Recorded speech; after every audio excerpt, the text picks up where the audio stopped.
Well, yeah, I think before we talk about who John Brown was, so I'd like to talk about who he wasn't, and just to be very succinct about it, John Brown wasn't a terrorist. He's been labeled, especially in the late 20th century and even in the early part of this century, he was labeled as a terrorist, but historically speaking, he was a counter-terrorist. He did use violence, but he used violence really in self-defense and also to subvert terrorist violence, widespread terrorist violence taking place in the Kansas territory. Otherwise, he never used violence unless he was in combat. So he wasn't a terrorist. He wasn't a ne'er-do-well. He's often portrayed as a guy who failed so miserably in life, so miserably in business, that the only thing left for him to do was to try to become an abolitionist. But that's simply nonsensical. He was, from the very beginning, wanted to be an abolitionist tycoon. He wanted to actually be a rich man in business to use all his resources to end slavery. That didn't work out for him.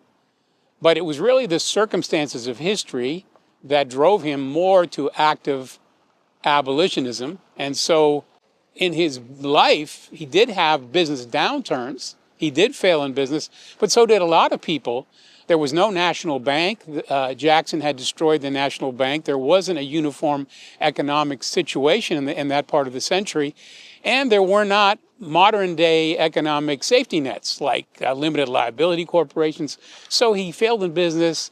He was a bankrupt in Ohio, but a lot of people were bankrupt in Ohio in the 1840s. There was a crash that hit the East Coast, and by the time it reached the western states, which in those days would have been Ohio, Illinois, it really devastated. And by then, John Brown and a lot of people were doing business in credit. And this is what ruined him. It was that the banks, couldn't deliver, and so he failed.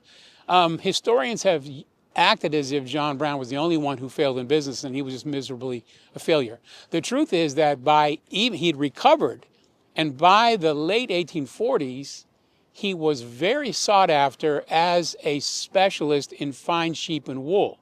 He built a reputation for himself so that he could travel around the Northeast and even up into New England. I think as far down as in Virginia.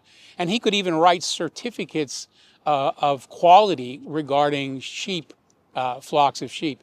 He was even considered one of the three foremost judges of the quality of fine sheep and wool. So this idea that he was a ne'er-do-well is a lie of historians who just pick around the edges of his story and tell the same nonsense over and over again. So he wasn't a terrorist, he wasn't a ne'er-do-well, and he wasn't crazy. I mean, throughout his whole life, there was never any suggestion that he had insanity. His family thought it was nonsensical. And we know the origin of the crazy story in the 19th century was during his incarceration, that his friends, especially and some relatives, began to prepare affidavits with the intention of trying to get his death sentence commuted. And so even people who didn't like him but had dealt with him and in business and thought that he was a good man, despite maybe differences of opinion, even they wrote affidavits, essentially all saying he was, the term that they liked to use was monomaniac, which is not even equivalent to insane.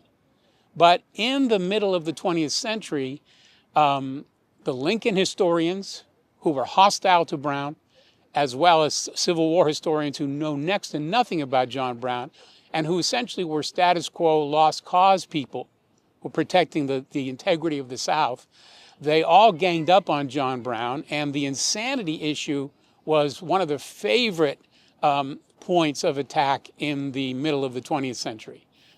That's been pretty much set aside.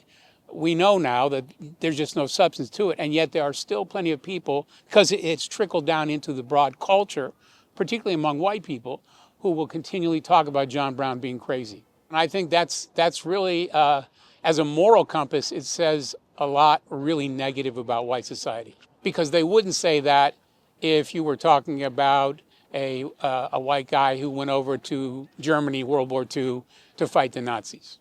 They wouldn't say that about somebody who was interested in another struggle that they recognized as having value. But because it involved black lives, and because John Brown had made really a lifetime choice he was always considered fanatical by people who even were anti-slavery. So what we have to understand, too, is this country has always been lukewarm with respect to black freedoms. So, yes, I think it says a lot about, really, it says more about the country than it says about the man.